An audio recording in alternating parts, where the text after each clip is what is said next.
Tuhan, tinggallah bersama kami. Hari hampir malam.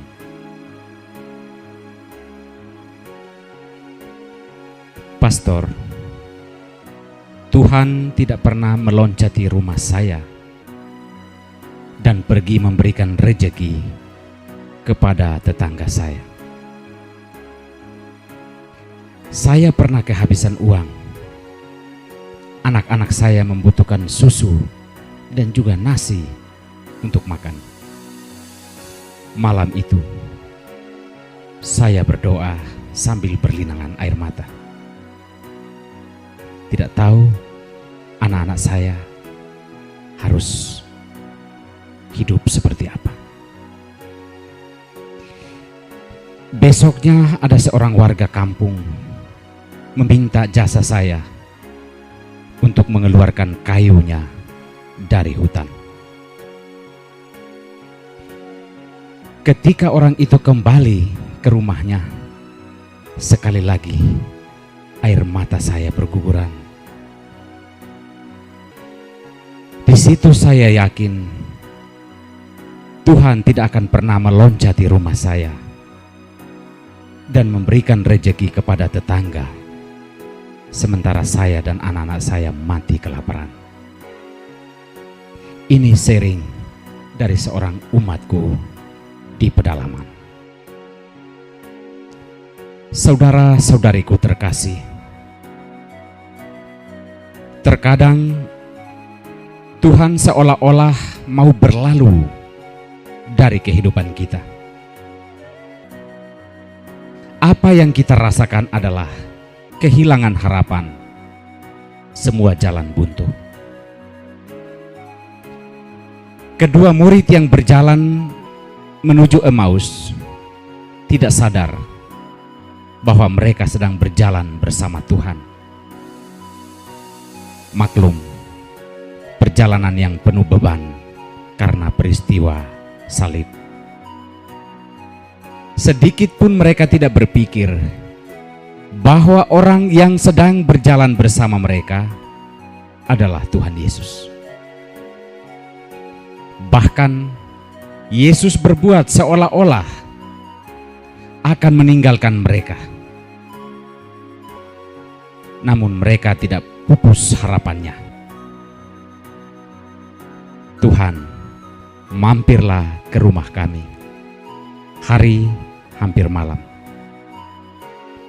Ketika Yesus mampir dan saat makan bersama, mereka baru mengenal bahwa ternyata itu adalah Tuhan. Mereka mengenal Tuhan saat Tuhan diundang masuk ke dalam rumah mereka dan memecah-mecahkan roti bersama mereka. Dari situ, mereka bukan hanya mengenal Yesus, tetapi juga pikiran mereka terbuka untuk mengerti isi kitab suci yang berbicara tentang kebangkitan Yesus. Saudara-saudariku yang terkasih dalam Kristus, apa yang kita butuhkan dalam hidup adalah harapan. Semoga harapan kita tidak sampai pupus. Beban hidup akan datang silih berganti, tetapi harapan hidup kita harus tetap ada.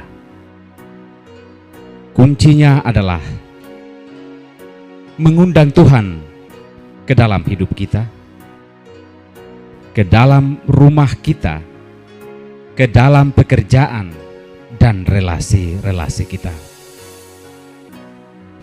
Ajakan kedua murid yang tengah dalam perjalanan ke Emmaus sebenarnya menggambarkan kerinduan mereka agar Tuhan tetap ada dalam hidup mereka, terutama dalam suasana hati mereka yang seolah-olah hampir diliputi kegelapan malam.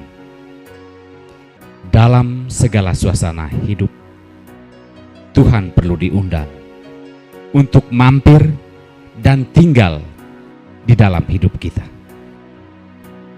kita justru akan mengenal Tuhan yang bangkit, Tuhan yang membawa pengharapan melalui kehadirannya yang kita rayakan di dalam rumah kita.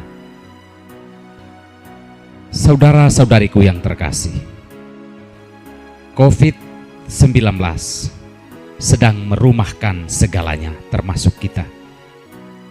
Sembahyang di rumah, kerja di rumah, dan segalanya terjadi di dalam rumah.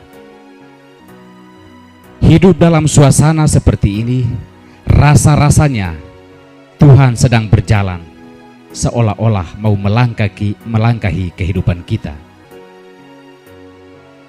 Bersatu bersama keluarga, komunitas, dan masyarakat, kita berseru, Tuhan, tinggallah bersama-sama dengan kami, sebab hari telah menjelang malam dan matahari hampir terbenam. Inilah ungkapan ketakwaan dan harapan kita kepada Tuhan. Petrus mengingatkan kita untuk tetap takwa selama kita menumpang hidup di dunia ini, agar Tuhan menebus kita dari cara hidup yang sia-sia, menyelamatkan kita dari berbagai macam cobaan dan tantangan yang berat. Tuhan yang telah mengalahkan maut tidak akan membiarkan orang takwa tinggal dalam kegelapan hidup. Tuhan, mampirlah dan tinggallah bersama kami, karena hari hampir malam. Tuhan memberkati kita semua.